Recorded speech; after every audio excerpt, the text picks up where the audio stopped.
Hello and welcome to another episode of the Mark and Me podcast. As always, I'm your host Mark.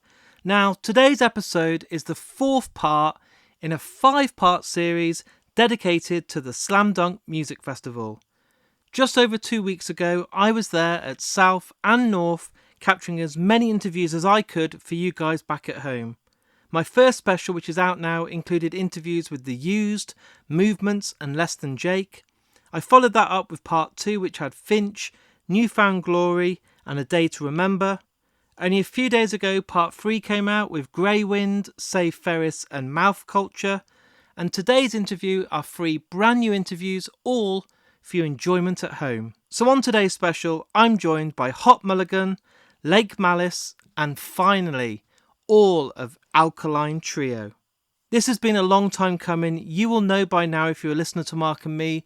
I've had interviews ready to go with Alkaline Trio, and unfortunately due to illness or things not working out, it never actually happened, but that's all changed today. I'm joined by all 3 members on the end of this podcast, so stick around for that. And before that, we've got 2 other interviews, like I said, with Hot Mulligan, who've been on Mark and Me before and are absolutely awesome, and the first time for Lake Malice. Now, what I think we should do today is to get straight to the first interview, and I want to welcome back to Mark and Me, one of the most exciting bands out there, and everybody is talking about them. Let's get to the interview. Here's me and Hot Mulligan.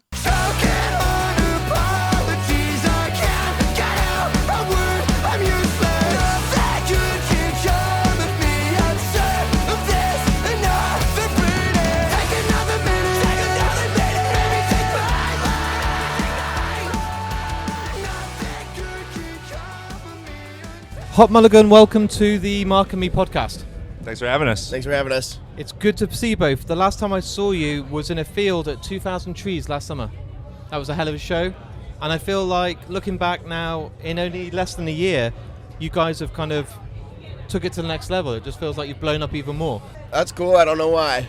Yeah, you're still questioning it. Yeah, kinda, yeah. You can kind of bathe in your glory and think it's been a good year, it's going well, everything seems to be good, the gigs are getting busier. It is, we've taken some time off this year, so to hear that it is perceived that way is refreshing, because it's easy to be like, oh man, I hope they haven't forgot about it, like we haven't been hitting the road and stuff as much, so. It doesn't feel like we've done much of anything since then. What's really good is over time, I've done nearly 8 years of podcasting now. Each guest that comes on, if it's your first time, I always like to have a kind of a trip down memory lane. I'm always interested, I don't know if you get this question a lot, but I'm really intrigued. The first album that each of you ever bought with your own money when you were growing up, if there was a certain album, or maybe you got given it by a friend or a family member, but the first one you remember kind of looking at and thinking, this is fucking awesome. The first thing I bought as an adult was the Citizen Turnover split 7-inch on Run for Cover Records. That's unbelievable. That's probably worth a lot of money right now. I hope I still have it somewhere. Yeah, you like ringing your parents afterwards, like, don't throw it away. I'm sorry, the wheels are turning. I don't know what I spent what I actually bought as my first record, but I do remember getting like the merch now, like pre-order packages for like Of Mice and Men and like nice. Attack and stuff. But the first like really memorable thing about like having a CD in my hand is Hybrid Theory by Linkin Park. Yeah. 2nd grade, just like looking at the booklet and everything. I miss those days. As much as it's great to stream music, I sound like a granddad already. It's the first interview of the day, but I do miss the whole getting a CD. Yeah. The vinyls are great now, which is good to see a resurgence. It's a little cumbersome. Smelling that like CD inlay, getting that actual physical one, reading the lyrics. They're going to come back. I feel like they're on their way back right now. I've got my collection ready, and I'll be like, right, I'm going to sell it all now, because like everyone wants cassettes now. Yeah. So it's cool. I can't say that. I won't be getting into cassettes. No. I won't. It's a ball ache as well, like getting to the track you want to listen to. Like, yeah, they don't sound very good. Exactly. What is it? It's just a retro thing. But live music changed for me when I saw Green Day. I think I was 13, one of my first ever gigs, and it blew my mind. It made me want to be in a band, made me want to kind of do everything to be a musician. It didn't work out. But I wondered for both of you if you can still remember, even if it's embarrassing, that first gig you both went to. I have two answers. That's cool. One cool, one embarrassing. Yeah, my mom took me to see Motley Crue like 3 or 4 times before I ever went to see anything on my own accord. So what's the cool one? 4 Years Strong, Set Your Goals, Fireworks, and the Swellers at Gabe's Oasis in Iowa City was like my most formative show that I probably ever went to, and my first one that I was like got in a car with my friends and went to. Were you like, I want to be in a band now? Yeah, that's for sure. Is yours as cool as that? My first one is, it's not as embarrassing or anything, or I wouldn't say Motley Crue's embarrassing, but the first concert I know that Back I in went the day, to. but now they're not as good. You said it was your uncool story. Yeah. That's what I should have said. My first uncool one is that my parents brought me to see Skid Row when I was like 4 or 5. My mom would have done that too. Yeah. Skid Row got a few cool tracks, like listening back. But They got some bangers, Yeah. yeah. And then the first one I remember that was like formative for me was probably the Mayday Parade, Man Oh, Overboard, nice. Stages and Stereos, and Cartel. And I want to say it was a Glamour Kills tour at the intersection in Grand Rapids, Michigan. what was cool yesterday, I was doing press all day in South, and everyone I was talking to, I was like, are you looking forward to tonight? How's it going? You're the first interview for today in North on Sunday. How was last night reflecting? Was it a great show? Did you enjoy yesterday's gig? Were you like, this is a fucking great day? Yeah. I was yelling I got a little drunk last night, so that's why I'm hoarse today. And I was basically yelling that it was the most perfect day. That's I did good. yell that in You the said it van was several almost times. perfect. I said it was almost perfect. I took a hit of weed and it made me really scared. Did So you it's- almost whitey? What's that? Did you, in England we say whitey when you have this like whiting out. awful panic attack where you're like, oh my god, and everything scares you? Yes, that's what happened to me. Is it still happening now? No, I feel better now. I won't be Yeah. smoking any more weed. No. Was that before you went on? No. Oh, no. thank God. Yeah. You're like still I on kept it stage together like, who until are all then. these people? They're Yeah. your bandmates. So what stopped it from being perfect? The smoking? Yeah, just the weed. So drugs are bad for all the listeners out there. Uh-huh. Yeah. And how was your gig? My gig was perfect. Were you stoned? Yes, but I'm accustomed right now. That's good. But yeah, like with the festivals, sometimes it kind of feels like you get thrown out onto the stage. Like no shade to the people who organize it, or it's just the nature of Yeah. it. But nothing went wrong, like as far as our sound setup goes. So I really can't ask. That's for more always a than huge that. win. Yeah, yeah. And did you get to then, I know you said you had a drink and a bit of a party afterwards, but did you get to go and see any other bands? Yeah. Yeah, I mean, I watched like all of Knuckle Puck's set, watched a good chunk of Neck Deep, and A Day to Remember. Today I'm trying to catch... Jesus. Today I'm trying to catch No Offense and Sophie Powers. And Movements. I missed Movements yesterday, but I really wanted to catch that. Movements are amazing. They've been on the podcast 3 times and they've just fucking blown up. They're They're amazing. Such good bands. And then now does it make you look at day 2 as easier because you've ripped the plaster off and got South out the way? Or are you like, I'm hungover, I'm tired, this is going to be a real struggle? I'd say it's going to both. be easier. No struggle. That's I'll good. power through. Persevere. But yeah, it always feels better the second time. Like we know all of our stuff works. We don't gotta worry about anything really. Just set up and do it again. That's awesome. And then are you touring later this year or are you just going to go home and chill for a bit? Or are you recording or what's going next? Next up, we got a small series of underplay shows in the United States, around the Midwest and the Northeast, where we've carefully picked some local bands from each area on each show instead of doing a tour with the same bands on every that's show. awesome. So we're stoked for that, and that's routed around our first appearance at Bonnaroo, which we're really excited for. Lineup is crazy. And then other than that, we don't tour again this year until we come back to the UK and Europe with Pierce the Veil for the I Can't Hear You tour. How this ace is fall. that going to be? That's going to be fucking amazing. Yeah, it's going to be a blast. Yeah. So you guys supporting them on the whole of the UK and Europe shows? Yep. Oh man, Yeah. that would be amazing. Yeah, I'm stoked. We've only played the same kind of venues when we come here and headline and stuff, so I'm stoked to see what something bigger looks like. It's going to be amazing. Great chance to win new fans as well. The Yeah. fans that are going there will be like, oh, check out the support band. Hopefully they'll then go and buy a t-shirt, a vinyl, a cassette. That's and then that's the goal. Yeah, cassette for sure. What I do on this podcast, because I know our time's almost up, is every band that comes on, I ask them to choose a song that means a lot to them. Because what happens is when it's all spliced up and everything's edited, on the Slam Dunk special, we'll have a bit of music, we'll have Hot Mulligan playing, we'll have our interview, and then a piece of music plays out, and I use that by one of you guys choosing it, and I wondered if there's a song that meant a lot to you personally, not from your own band, from anyone in the band, anyone in the world, that you want to be played after today's interview. It's hard because there's so many songs, but I'm always intrigued what is the one that came to your hearts first. Violent Pornography, System of a Down. That's a fucking banger. Perfect. Can we agree on that? Perfect. So it's just That's one the last track. song we bonded over, so that's that's why it came beautiful. to my mind.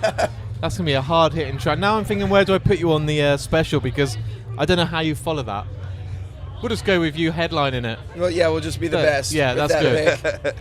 Guys, I hope today's set goes really well. Thank you for coming and taking the time to come on Mark and Me. Have an absolute blast. I'm looking forward to you coming back at the end of the year. And just keep doing what you're doing. It's working. Thank you, man. Thanks for having us. Thank you so much. It's a violent pornography, choking chicks and sodomy, the kind of shit that's on your TV. It's a violent pornography. So there's my interview with the great guys from Hot Mulligan, and I hope it isn't long until I can get to see them play, because they're absolutely awesome. Everyone was buzzing and talking about their performances at both South and North at Slam Dunk, and I truly believe they're just going to go bigger and better, and everyone's going to be falling in love with them when they discover them. And thank you so much for coming on Mark and Me. Next up is Malice, a band that haven't been on Mark and Me, but I'll be making sure that I get them back as soon as I can. Again, a band that are really getting a name for themselves. I'm really excited what the future holds for them, and I think the best thing to do is to get to their interview. So here's me and Malice.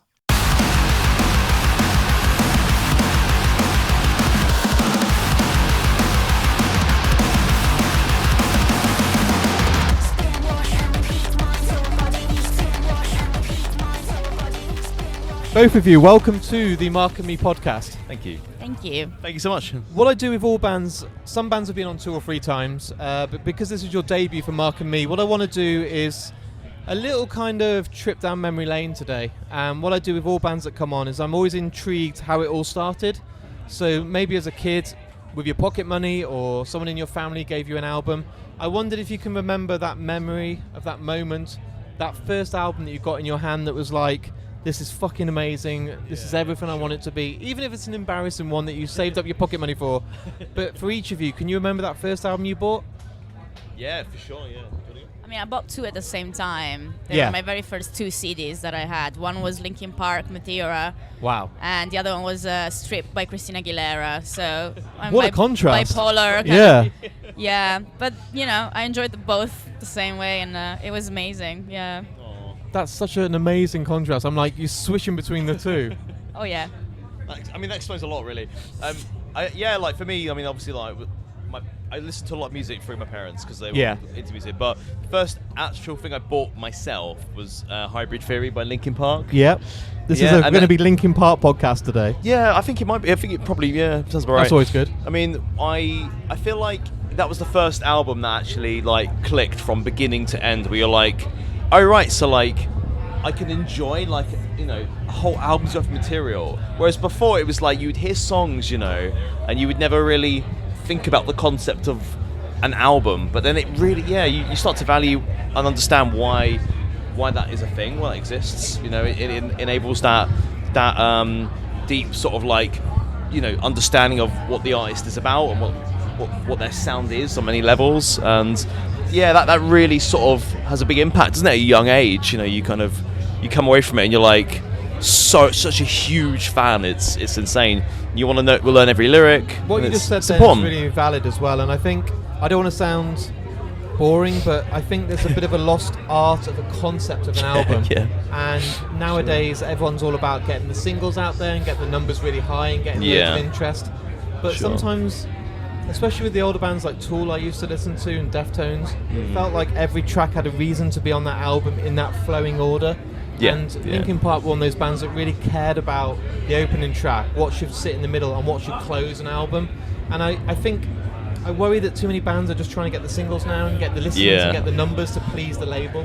Yeah, I feel like it's probably a multitude of factors, isn't it? That kind of has created this sort of this situation, I guess you call it. I think for us, like we are an independent band, like many Yeah. others who are trying to break through. You know, you don't have that. There's not a lot of money in music in general, but like even at our level, it's pretty much all self-funded. Yeah. And albums are so expensive, you know, and it's easier in a way to just do one song. Yeah, You know, I can it's- see the it's less logic. I costs. just think it's Yeah. just a shame because I I just used to agree. love the old kind of thought-out process with all the lyrics and the artwork and Yeah. everything. But what about live music for each of you? So I tell this story a lot, but I was very lucky, was Green Day. That was one of my first ever gigs Nice, in Wolverhampton. And I Amazing. wondered for each of you, if you remember that first ever gig you went to. Yeah, it was a day to remember. It was in Italy because I'm That's Italian. incredible. So yeah, it was. I think it was central Italy. I can't remember where, but yeah, it was proper memorable. I mean, I was a big fan. So yeah. So did you Yeah. get to see their set last night? No, because I was selling merch Oh, for my own wow. band. Yeah. We weren't even here when they played. No, we left actually. We had to leave, yeah. because So So we will you had get to come see them here. tonight? Yeah, so free, Yeah. yeah. That's like a nice full circle Yeah, moment yeah, for you. definitely. Today's great. Like the set's done. We don't have to drive anywhere. We've got a hotel like half an hour away. So Oh, this is we- great. We get to actually unwind and see bands now. But yeah, for me it was Green Day as well. Get the press up. Green Day as Yeah, well? yeah. Oh, wow. What's your Yeah. tour? No idea. I was probably like 11 at the time, Wow. or 12 or something like that. Yeah, my parents took me to gigs at a really young age. I think Yeah. that's why it had such an impact. Like, That's incredible. yeah, it was, you know, getting to go to like arenas and things and experience like atmospheres and, you know, just yeah, like it's that exposure is such an impressionable time. And I guess if I hadn't been so young, mate, I don't know if I would have been as interested in music. Really, maybe it's advice to parents: don't let your kids go to music at a young age. Yeah. Because they will just become musicians and they'll And have then that's it. a horrible life. And they won't get proper jobs. Yeah, exactly. It'll be And they'll be skinned. shelter them from this. Yes. So for each of you, you had Green Day, A Day to Remember. Was that the moment you were kind of at the gig thinking, I want to do this one day. I want to kind of be a performer. I want to go out there. Or was it a bit later when you both were like, I would like to have a go at this. I want to try and be a musician. I want to go out there and be in a band. I think like I knew I wanted to perform when I saw the band and Yeah. I was into them. I wanted to do it. I did not think of it as this is going to be my career. I think that like you need to be. I'd love to have that kind of delusion, Yeah. like that kind of mentality of like dreaming big, but I was very, very like feet on the ground all my life. So it's only the recent years where I started to be like, start to dream a bit more and try to like be a bit more confident about things that I could do that allowed me to achieve them, but that took a long time. Amazing. We've got 1 minute left, so what I want to do with all bands that come on today is we'll play a bit of your band, we'll have your interview, and then there's a song that can be chosen by each of you to be played at the end of the interview, just to kind of divide up the Slam Dunk special. And I wondered if there was a song that meant a lot to you both personally that you really love and adore. It doesn't have to be one of your own songs, it can be by any band. But I wondered, I know when I asked the question to bands, they struggle because there's probably a million songs in your head. Very tough. But is there a song that each of you have a personal connection to that you'd love to be played today at the end of the podcast? Liche, I think you should answer this one. No. If you have one choice, it makes it great for me because then I haven't got to edit two songs together. So Nice, If we, nice. if If we you- pick one from our own songs, is that okay? You're going to have your own song played anyway. I'm going to put that in there before your interview, so I'm going to No. promote you heavily then. But if there's a song that you love, maybe it could be Linkin Park, just to tie it all together, but whatever you want. Nice, yeah. Why don't we just go with Charlie XCX then? All right then. Oh, can we not? Oh, you want something like heavy or? Anyone? Some people have said like a Beatles song. Some people have said a theme tune off a TV show. Some people have said like Okay. Yoko Ono. Anything you want. Aw. Okay, yeah, we want Brat from Yeah. Brat 365, please, Yep. from Charlie XCX. And is there a Nice. reason? Or is it just because you love it? We both love it. Yeah. You're in Yeah, agreement come on. here. I feel like you're really hoping for some sort of deep, meaningful song that had was the backstory. song and that you're I like, met yeah, this Brat person." by Yeah, yeah. Charlie. Oh my That's god, fine. that is like a whole movement behind that song. It's That's crazy. enough. Yeah. Sometimes people can just be like, I feel because like I fucking love that song. I Yeah. don't know about you, but I feel like as I get older and just in general, the songs that mean lots to me change throughout time. You know, But there's a song that's really meaningful to me, which is a song by Phoebe Bridgers. Yeah. Called Smoke Signals. It's a fucking amazing tune. It's one of the best songs ever written, in my opinion. And it has a crazy effect on me. It really calms me down. I feel like I fully relate to half the lyrics, and she's such a talent. When I heard her do a cover of Manchester Orchestra, sick. absolutely phenomenal. Yeah, like, amazing. She is such a talent, and I hope it's not too long until we see her again, because I feel like she's disappeared. So Doesn't she's come to writing the a UK song, enough, man. Never. Yeah, for sure. But I know that those guys are like, you're overrunning, so I need to say goodbye. No worries, that's all good. When all the times are good and when the festival season's out of the way, you've got something to promote. I know your label. We'll sit down. I know your management.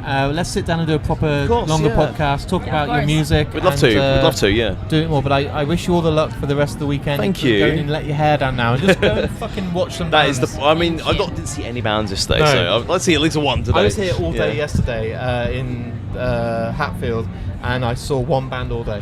So today I'm making up for it. When I'm in the club, yeah, I'm nipping that.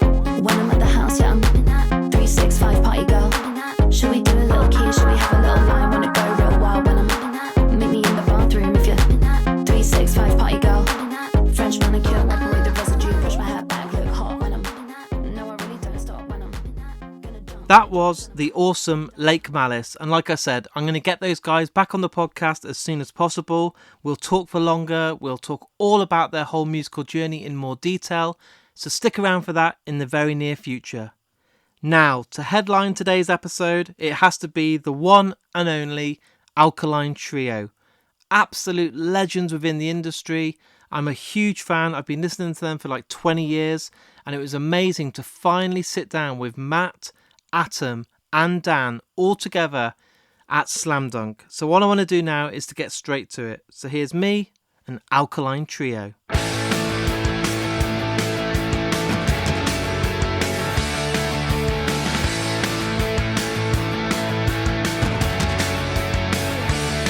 It's been a long day living with this. It's been a long time since I felt so. So I've been waiting to say this for a while. Welcome to the Mark and Me podcast, all of Alkaline Trio. Hey, Thanks nice for to having be us. here. Yeah.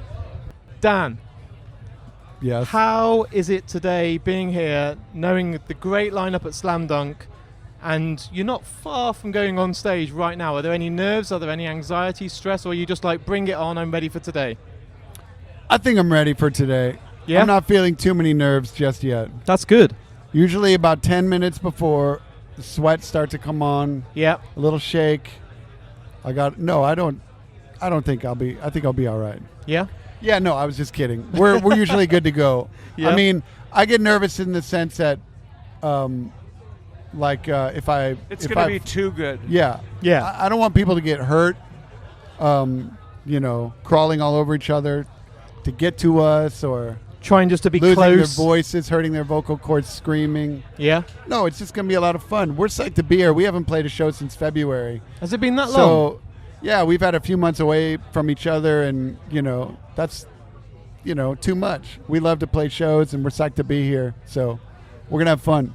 So Matt, does that absence make the heart grow fonder? Do you appreciate the gigs even more when you've had that time apart from your loved ones? Absolutely. Yeah. It's yes, affirmative. Yes. 100%. And that sounds like I'm BSing you, but it is a fact. I mean, we love what we do. Yeah. And we love each other. I play in a band with my best friends. We love to be in, we travel around the world and play music. It's not a better job in the world. Job's a strong word, but yeah, we're very happy to be here. And taking a couple months off and coming back together definitely, it makes it extra special when you've had a little break. And let's be honest, you're fucking awesome at what you do. So when you come back together and I show thought you were going to say, everyone- let's be honest, you're old as shit. yeah, is this a compliment or is he going to slag me off? Where's he going? Yeah, with this is. Let's be Be honest, honest. you've had a lot of time to get good at this, You've so been thank doing this you a for very finally long- doing that. Almost too long. I'm sorry, what were you going to say? Let's be honest. You're awesome at what you do. Oh, thank you. And when you go on stage tonight, I wonder how the hell you can pick a set list when there's so much to choose from. You want to please the crowd, but also as performers, you want to please yourself. You want to make sure that you're happy, you're inspired with new songs as well as the old classics. It must be difficult to kind of say, let's agree on all these songs together. Yeah, you're right. You're correct. Well, Again, like for today, agreed. so we can't agree. No. So we find someone like the lady who works at the desk of the hotel. She was super nice, right? Yeah. She had never heard of our band, Wow. of course. So we present her with a list of songs, and we just asked her to make the set list based on titles. Just titles. And we say, whatever 13, 14 songs you pick, we're going to play tonight at this festival. And then she, she could have been wearing a blindfold. She didn't know So I any don't of know the if you're songs. winding me up or this is Well, real. we So then let her she- pick them. We put them in an order that Serious We put them face in the here. best order, Yeah, but of she course. picks the Shows it. songs and then we play Yeah. them. And then, she's like, should I go listen to these? Are you guys any good? And we're like, it doesn't matter. Yeah, We don't got worry what about we that. need. We got our song list. That's amazing. And some people are now going to try and find that person and be like, how did you not pick this song? And then they'll terrorize her. Yeah, well, I hope they don't terrorize It's her. a lame title. you know. That's what she will say. You reckon? I mean, she was basically going just off the title, so I mean, she Yeah. has nothing else to go by. Nothing else to go off of. And we think she did a really good job. You guys are going to be surprised. I mean, Alkaline Trio fans are going to be like, wow, She kind she of nailed it. Yeah. We are psyched. Is tomorrow different when you stay in Leeds? Are you going to be like No, we're doing the same exact set. exactly the same? She made such a perfect set. How could we not? Perfect. So, do you get nervous, Matt? Are you like a seasoned pro now, and you're just like, bring it on? I can't wait to sing to thousands of people.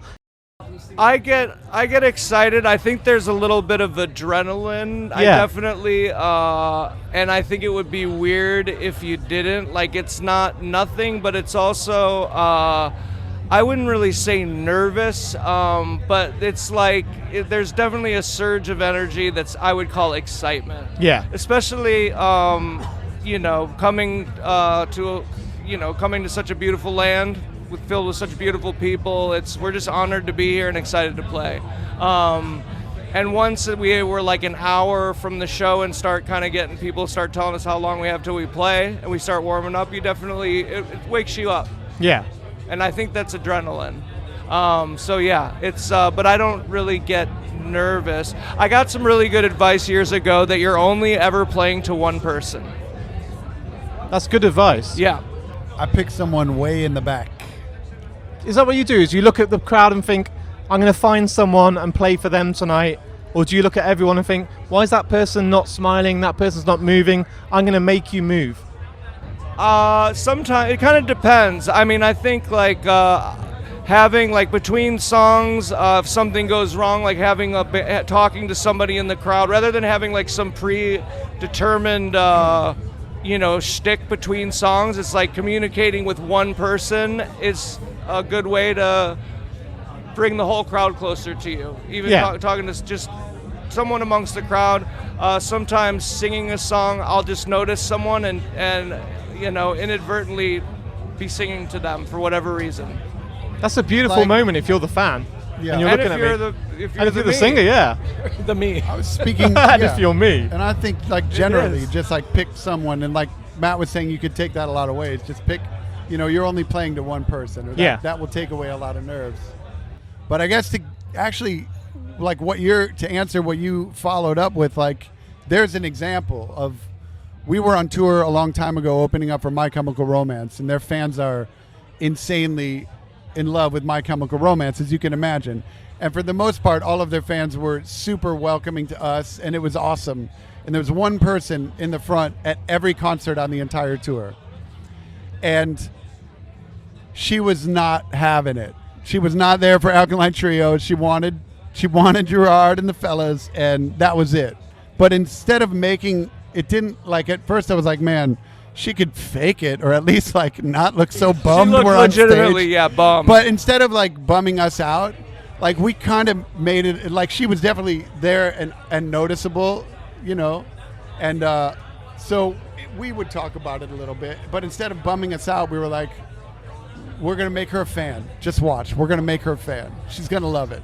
And then it was weird because the next time we went on tour, she was right in front of our headlining tour. Well, we said something That's to her awesome. too. We Yeah, said, we we're said like, you something. look so You're the bummed. one. You look so bummed to be here every Yeah. day. Like, we're so sorry that Towards you have the to end sit of the through. tour. And everyone started laughing, including her. Her face like lit up, and then we That's have. right. She's like our number one fan now. And she became like a She's a a friend, sweetheart. like she a legitimate. Just looked bummed, but I don't think she was. Mission Yeah. accomplished. It was right? towards the end, and yeah, we kind of called her out, not in a mean way, but just like, what can we do? Like, we want you to smile. And she came, and then she's been at like so many of our shows. I mean, she's great. And yeah, The problem is now, like the bands that play before us, like we're trying to get her to get excited for them because it's the same thing again. Yeah. She's still like. But no, I mean, no. that, I guess just one example of like, you know, sometimes you can only do so much, but we're always going to do everything we can to just, we're always going to have fun. We do what we do. And we hope by the end that people are going to come around. Because you guys have been doing music press all day, you guys have already been on Mark and Me. We've had the questions about what made you want to be a musician, what's your favorite gig, what was your first record. Let's throw it up for your last bit of the press today, okay? Completely random. I want to know from you your top film of all time. Let's just throw it completely different in direction. Top Let's film. talk top film of all Okay. time. My daughter has this list of, because I've got like 75 on this list at this point where I've said, oh, that's my gonna read favorite out movie all of all time. 75. And she's like, there's another one. You're full of shit. There's another one. Like, how many of these can actually be your favorite movie? And it's a great list because they're all very different and they're all fantastic. But any one of them could be my favorite But which movie. one? I want to just hear a film Oh, come title that on. means a lot to you. Come on. Dr. Strangelove. Masterpiece. That is how you do it. See, he's like Kubrick, go out now, who's going to move on? I mean, Vertigo. Stunning film. Vertigo is probably my favorite like film. Like I love it for many reasons. Artistic, acting, like you could take any still of that film and Print it out. Yeah. and I would hang it on my wall. Like it's beautiful and it's Stewart was suffering from PTSD from World War II when they shot that film. He fought in the war. Oh, and man. he used his PTSD for that character. That footage still made the come actual on. final cut when he's having like a I breakdown. just learned that like a that's week ago. insane. Yeah. And it totally makes sense. Yeah. James Stewart, right? It's so good. And Yeah. Kim Novak. He was he like led an infantry unit and came back just shell shocked and came out of it, and they shot Vertigo in like Francisco. 58 Oh. maybe, or 60, early 60. It had been years since he'd been back, but he had just like overcome what they That's were calling insane. PTSD at the time, but he used that for his character and won an Oscar, won Best Actor for it. I don't doubt it. Yeah, it's beautiful. Oh, favorite film of all time. My favorite movie is Raising Arizona. Stunning that's a film. film. That's a hell of a film. Okay, so as long as that qualifies, I wasn't sure if that was in the movie category. Or Weird it's Science not is a movie. so good. Semanticize the whole thing. I said Weird Science is a movie. Okay, yeah. So Raising Arizona. Raising Arizona Final is answer. a film. Coen Brothers. also just Geniuses. genius. Yeah, they make films. See, I like So the fact many that good listeners are shots. going to be like, oh, I can't wait to hear about the new album, what's coming up. And we're no, talking about movies, I'm films. like, yeah, this Well, is if like you want us the to film actually directors. talk, well, yeah. Was there any films that nearly were tapping on the door? You got 75. Was there another one that kind of... Well, I've got the list would make you crazy, but yeah, I don't know. Fargo, Goodfellas, Step Brothers. It's a full spectrum. Step I mean, Brothers. They're So many just- activities. Wizard of Oz. So many Das activities. Boot. Unbelievable. Jaws. No one's mentioned Jaws. Come on. 1917. Oh, Jaws is great. 50 years this year. Is it 50 this Yeah. year? That's an interesting story too. Steven Spielberg wasn't the original director. You said you were talking about He was this. a film student. They were just like, here, give it to this guy. Yeah, and Carl It broke Gottlieb him. on the spot was like, I need to write some dialogue, and just literally said, you'll need a bigger boat, try that. On the spot. It worked. So And the they did. time is nearly up, but I've really enjoyed you guys coming on. I hope the set goes really well tonight. Final question. As this episode is all wrapped up, you've had this question. Matt, you can pick any song in the history of music to be played after today's interview. You guys will be the headliner on the podcast. Final interview. A song will play out. A song that means a lot to you. The first one that came to your heart when I asked the question. What is it on the spot? Sorry, Matt. I know that's cruel, but I need just one song that you want played out. Flight of the Valkyries. Wow! Wow! That's mic drop. Yeah. Thanks Let's for drop having them. us. Thank you, guys. Good luck tonight. Absolutely. Thank you. So there it is, folks. I finally sat down and had all of Alkaline Trio on Mark and Me. It was so good to welcome Dan and Atom back onto the podcast, and first time, and hopefully not the last, for the incredible Mike Skiba. So thank you so much everyone for tuning in today.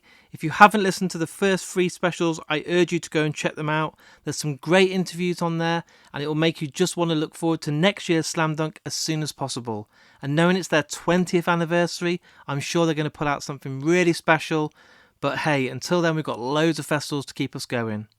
If you're new to Mark and Me and you've never listened before, all I ask of you guys is just to share these episodes. You all use Facebook, Twitter, Instagram, TikTok, Blue Sky, whatever apps you use. Why not just post this episode? Tell people about it. It really does go a long way. And people don't realise I am a one-man team, so it really does kind of depend on you guys to help support me by sharing these episodes. I do also have a Patreon account. I have to keep the lights on and pay the bills every month, and to host this podcast costs a lot more than people realise. So if you can help me, there's a link on markandme.com. It will take you on there. You can sign up and then support the podcast further. And before I go, let's give a shout out to the 2 sponsors of Mark and Me, the amazing Richer Sounds. These guys are absolutely awesome. So if you're looking for a TV, a home cinema setup, some new speakers, some headphones, go on richersounds.com or visit any of their high street stores. And finally, the good folks at Vice Press. If you love posters, art, incredible collector prints, go on vicepress.com, add anything to your basket. It's all licensed, it's all by the best artists in the country, and you can add the code MarkandMe10, that's the number 10, and save yourself 10% off your first order. Right guys, there's one final episode coming for this Slam Dunk specials. I've made sure that I've dragged this out over a couple of weeks because I didn't want it to kind of just release them all at once and people feel a bit like drowning in so many interviews. So I thought this year I'd try it differently, and it's paid off because the numbers are phenomenal, and I think it's given people a bit of time to breathe and then be ready for the next one. So it will be a couple of days away, but it's a huge interview, and it's one of the exclusives that I got of the whole weekend, with 2 members of a band that have never done an interview at any festival apart from Mark and Me, where they've both been together for the first time in over 10 years. So I think I've teased you enough there. I'll leave you kind of guessing, and I'll be back in a few days' time. So until then, look after yourself, take care, and I'll speak to you all very soon.